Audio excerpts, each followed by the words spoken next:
From safeguarding the confidentiality of important nuclear programs to providing critical information, Indian Intelligence Organization RAW or RAW has consistently proven its worth. Founded in 1968 and headed by Rameshwar Nath Kao, the Research and Analysis Wing is India's premier foreign intelligence organization. It's regarded as one of the subcontinent's most important agencies. But just like other secret agencies around the globe, we don't really get to hear many stories about them. But worry not, as in this video, we will tell you about some of the most daring and almost impossible missions of RAW. 1971 War and Creation of Bangladesh.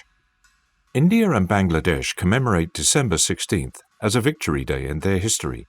The reason being the defeat of Pakistan's army on this date in 1971.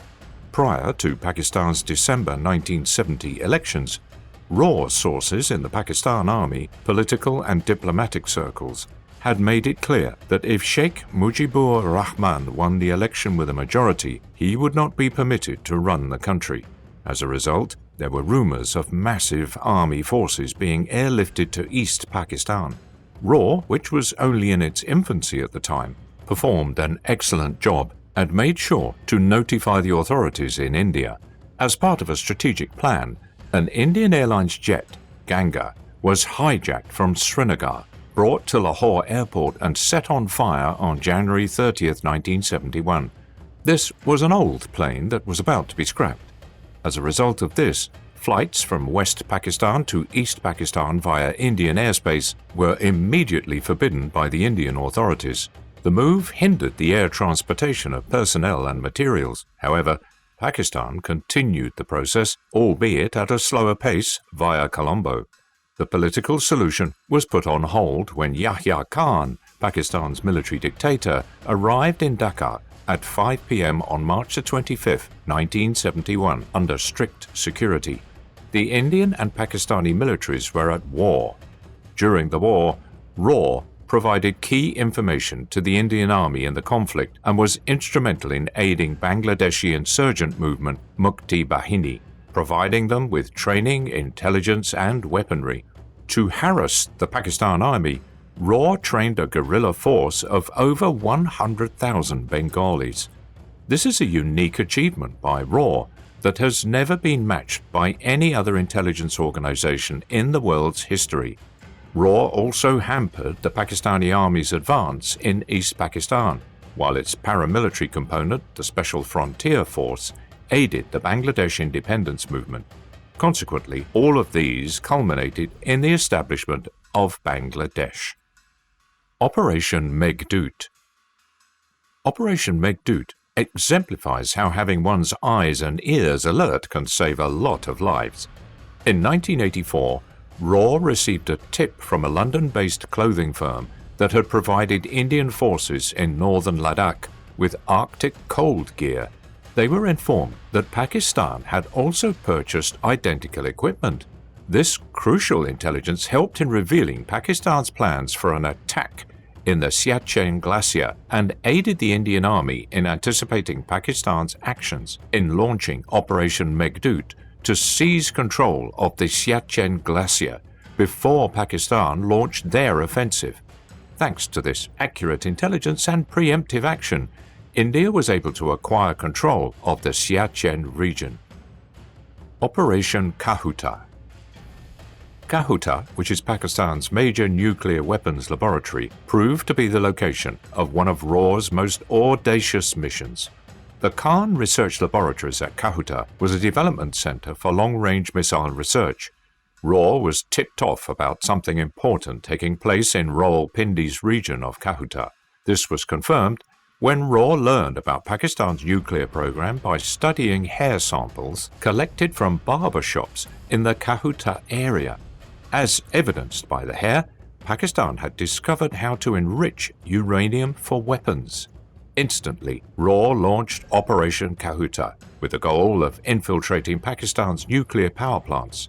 However, this audacious plan was thwarted when the then Prime Minister, Mr. Morarji Desai, accidentally notified Pakistan's then President Zia-ul-Haq that India was aware of Pakistan's nuclear program. As a result of this mistake, Pakistani intelligence was able to track down and assassinate all of RAW's officers and sources in Kahuta. Since then, India has been in the dark regarding Pakistan's nuclear development. Operation Cactus. The Maldives was attacked by over 250 armed Tamil mercenaries in November 1988. They arrived in the capital Malé early in the morning on speedboats taken from Sri Lankan ships. A similar number had already infiltrated Malé under the guise of tourists. The mercenaries instantly grabbed control of the capital, including the major government buildings, the airport, the ports, as well as the television and radio stations. Then the mercenaries marched towards the presidential palace, where President Gayoom and his family were staying. Luckily enough, President Gayoom was taken to the home of the defense minister by the Maldivian National Security Advisor before they arrived at the presidential palace. The president was subsequently transported to a safe house by the defense minister. Meanwhile, the mercenaries took control of the presidential palace and kidnapped the Maldivian education minister. In view of increasing violence, President Gayoom asked Sri Lanka and Pakistan for military assistance, but both countries declined, citing a lack of military capability. Following that, the president phoned the United Kingdom, who recommended they seek help from India.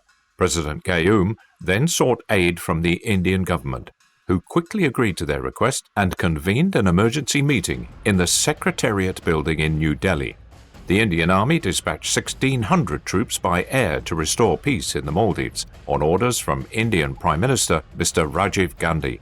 RAW played a critical role in this operation by giving the army important intelligence and support. Indian paratroopers landed on the Maldivian island of Hulhul and carried out a fast and precise operation with the help of the Indian Army, Navy, and RAW. This helped in restoring the government rule in Malé within hours. Operation Smiling Buddha. RAW was instrumental in maintaining the secrecy around India's first nuclear test in 1974. The nuclear program was codenamed the Smiling Buddha under the supervision of numerous senior Indian generals. The Indian Army detonated the bomb on the Army base Pokhran Test Range in Rajasthan. Pokhran 1 was the first confirmed nuclear weapons test by a country that was not part of the UN Security Council's 5 permanent members. The test was described on record as a peaceful nuclear explosion by the Indian Ministry of External Affairs. RAW was tasked with keeping the operation completely under wraps. This was also the first time RAW had been formally invited to participate in a project inside India. Finally, on the 18th of May 1974, India successfully tested the 15-kiloton plutonium device at Pokhran, joining an elite group of nuclear-ready states. Not only were there no major impediments in the way of the operation, but even the intelligence agencies of countries like the United States, China, and Pakistan were caught off guard as the nuclear device was tested. Operation Leech. Myanmar has always been a difficult country for Indian intelligence, particularly since Myanmar's ethnic community, the Arakans, is surrounded by lush forests. India intended to foster democracy in the region and assist in the formation of a friendly administration. RAW accomplished this by establishing Burmese rebel organizations and pro-democracy parties in the area, such as the Kachin Independence Army, or KIA. KIA was granted permission to trade in jade and precious stones in India and was even provided with firearms. RAW conducted Operation Leech to assassinate Burmese rebel leaders as a warning to other rebel organizations conspiring against Myanmar and India's interests after the organization went rogue and became a source of training and weaponry for northeastern rebel factions. As a result, 6 major rebel leaders were killed in 1998, and 34 Arakanese guerrillas were apprehended for gun running in the country. Khalistan movement. In India, the mid-1980s were a bleak time. Khalistani militancy backed by the ISA was at its pinnacle. During these difficult times, RAW established 2 clandestine task units in Punjab to combat extremists, with one named as the Counterintelligence Team X, aka CITX, and the other one known as the Counterintelligence Team J, also known as CITJ. CITX was planned to go after Pakistan, while CITJ was supposed to go after Khalistani groups.